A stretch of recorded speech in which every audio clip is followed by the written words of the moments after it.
Assalomu alaykum barchaga. Sizlar bilan navbatdagi majburiy matematika 15-testimiz tahlilini boshlaymiz. Xo'p, birinchi misolimizda ushbu ifodani hisoblang degan shart beryapti. Xo'p, boshladik. Bunda nima ish qilamiz? Birinchi qavs ichini bajara oladigan bo'lsak, 15 ayrilgan 12 dan 18 ayirsak minusdan 6 degan son hosil bo'ladi va qavs ochganimizda ikkita minusimiz plyus bo'lib ketib, 15 qo'shilgan 6 bo'lib qoladi va bunda javobimiz 21 ekanligi kelib chiqadi. Demak, birinchi misolimiz yechimi B variantga mos keldi. Hop, ikkinchi shartimizda ekuk 44 va 55 sonlarni ekukini so'rayapti. Yaxshi, ularni tub ko'paytiruvchi ajratib olamiz. 2 bo'lsak. Hop. 22 kelib chiqadi. Hop, buni yana 2 ga bo'ladigan bo'lsak 11 kelib chiqadi va uni 11 ga bo'ladigan bo'lsak 1 ekanligi kelib chiqadi. Hop, navbatdagi esa 55 ni maydalaydigan bo'lsak, 2 ga bo'lganimizda, hop, bu 2 ga bo'linmaydi albatta. Hop, buni 5 ga bo'lib yuboradigan bo'lsak 11 kelib chiqadi va 11 ga bo'lganimizda esa 1 ekanligi kelib chiqadi. Endi ekuk olganimizda bilamizki, bor sonlarning eng kattalari va qolganlari ham olinadi. Hop, bunda demak ekukimiz hop 2 dan 2 ta, 11 dan 1 ta va 5 dan 1 ta olib qo'yamiz. Bunda umumiy hisobda 4 ko'paytirilgan 55 bo'lib 220 degan javob hosil bo'ladi. Bu javobimiz esa bizda A variantga mos kelar ekan. Xo'p, navbatdagi misolimizga o'tamiz. 3-misolimizda ushbu tenglamani yeching degan shart berilyapti. Xo'p, yaxshi. Bu tenglamamizni nima qilamiz? Ichkariga ko'paytirib chiqamiz 3 dan avvalo.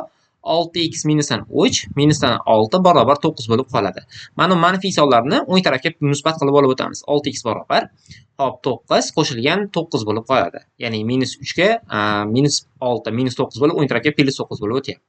6x barobar 18 va bundan x ni qiymati 18 ni 6 ga bo'lganimizda qiymat ya'ni 3 ekanligi kelib chiqadi. Bu esa bizda A variantga mos keladi. Xo'p, navbatdagi misolni ishlaymiz. Xo'p, 4-misolimizda ko'rinishdan juda ham qo'rqinchli misolga o'xshab ko'rinadi, lekin juda ham sodda misol. Xo'p, bularda qanday ishlaymiz? Xo'p, 1 dan 1 taqsim 2 ni ayirganimizda u mahraj 2 beramiz va bunga 2 ta mahraj tegadi. 2 dan 1 ni ayirganimizda hop 1 taqsim 2 ekanligi kelib chiqadi. Hop, keyingiga 3 ta mahraj tegadigan bo'lsa, 3 dan 1 ni ayiradigan bo'lsak, 2 taqsim 3 kelib chiqadi. Ko'paytiramiz. Bunisiga 4 ta mahraj tegsa 3 taqsim 4, navbatdagi esa 4 taqsim 5 ekanligi kelib chiqadi. Hop. Endi nima qilamiz? Endi kasrlarni qisqartirish yo'llaridan foydalanamiz. Bunda 2 bilan 2, 3 bilan 3, 4 bilan 4 ham qisqarib ketadi. Demak, javobimiz bosh bilan oxiri, ya'ni 1 taqsim 5 degan javob hosil bo'ladi. Bu esa C variantga mos kelar ekan. Xo'p, navbatdagi misolimizda uchburchakning tomonlari 5, 4, 3 ga teng bo'lsa, uning perimetrini hisoblang degan shart beriladi. Perimetri barcha tomonlari yig'indisi shaklda beriladi. Demak, 5 qo'shilgan 4 qo'shilgan 3 bo'ladi va buni hisoblab qo'yganimizda 12 degan javob hosil bo'ladi. Bu esa B variantga to'g'ri kelar ekan.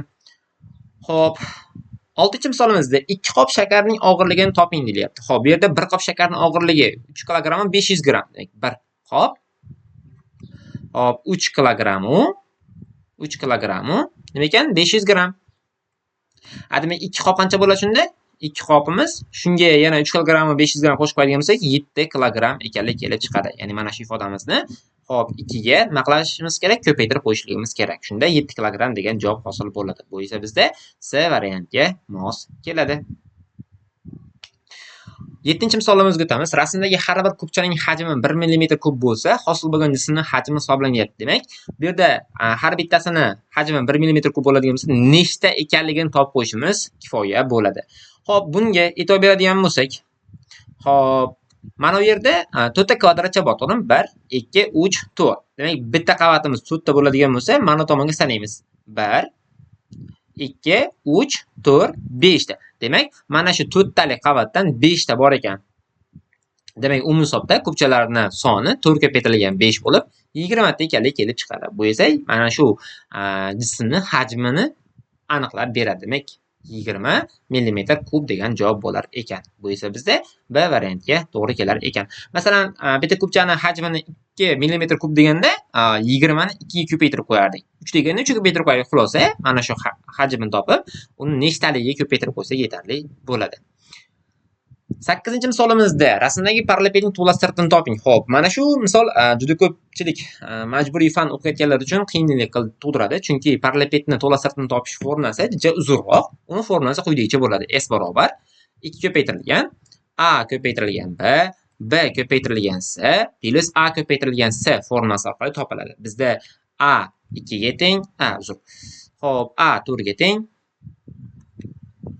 Xo'p, bizda A 4 metrga teng, B esa 3 metrga teng va C esa 6 metrga teng. Shularni o'rniga qo'yib solib qo'ysak kifoya.